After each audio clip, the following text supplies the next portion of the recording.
Okay, after a brief hiatus, I am back to start talking about our next variety in our series of quartz videos. So a couple weeks ago, I talked about yellow quartz, which is called citrine. A little bit before that, we talked about amethyst, which is quartz that is purple. I'm sure there are plenty of you out there who are thinking to yourselves, how do I pick which one? I can't have them both. I've got some really great news for you. You actually can. So we're going to be talking about what's called ametrine. You might have guessed it. It is a variety of quartz that is amethyst and citrine put together. And some of you may be skeptical. You may be thinking, why is she talking about a stone that you have to glue together in a lab or whatever? But I'm not. Ametrine does grow naturally, which just blows my mind. That's the whole reason I wanted to talk about it. You can go to this one tiny mine down in Brazil and you can find, a stone the size of your fist, and it'll be half purple and half yellow. One stone, just one. And it's amazing to me. We don't know of any other natural sources of ametrine just yet. If there's one, there have to be more, in my personal opinion.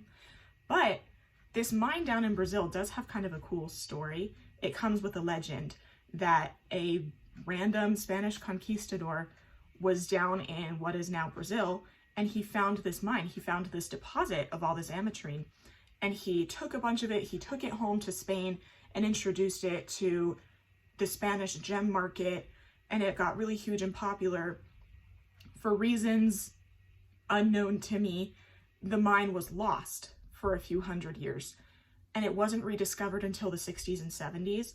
And then suddenly ametrine was everywhere in the gem market because they found this mine. And they were mining ametrine and they were selling it, and people just went bonkers for it. I understand why, because it's basically two gemstones in one. Ametrine is a lot like citrine. It's very popular for doing these, unique, beautiful, fancy or fantasy cuts, or for sculpting into things because it comes colored. So the main point of cutting or shaping ametrine is to show off both those colors.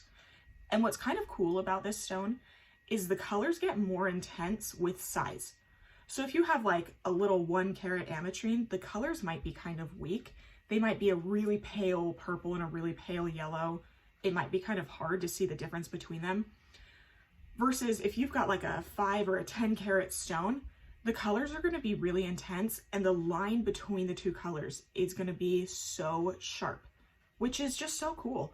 So people love ametrine for that reason.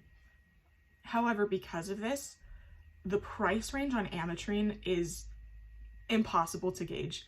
So I'm really sorry, but this time, if you're interested in buying ametrine for yourself, I'm going to have to say that you're on your own, because there are too many factors in determining a general price range for ametrine.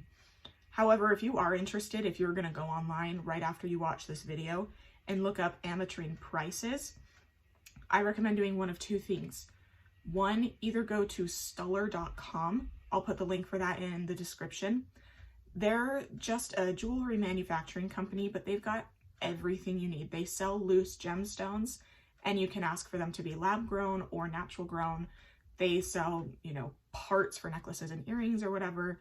This is who we use the most at the jewelry store where I work. They are our go-to manufacturer, and I always tell people to go through them because they'll give you really good pricing, and they'll at least give you a really good idea of what your prices will be. The second thing you can do is you can go to your local jewelry store and ask them and say, hey, when you're buying a loose gemstone, who do you go to? I'm interested in buying some ametrine for myself. And they probably have a wholesaler that they work with that they'll be able to go to and look into, and they might be able to find you an even better price. It depends on what kind of jeweler you have in your area. So that's really it for ametrine. There's not a whole lot of science behind it or anything. It's just this really, really cool gemstone that I was really excited to talk about and share with everybody. And I figured everybody would be excited about it too. So next week, I'm going to start talking about rose quartz and some of the other simpler color varieties of quartz and what makes them different, how the prices differ and everything.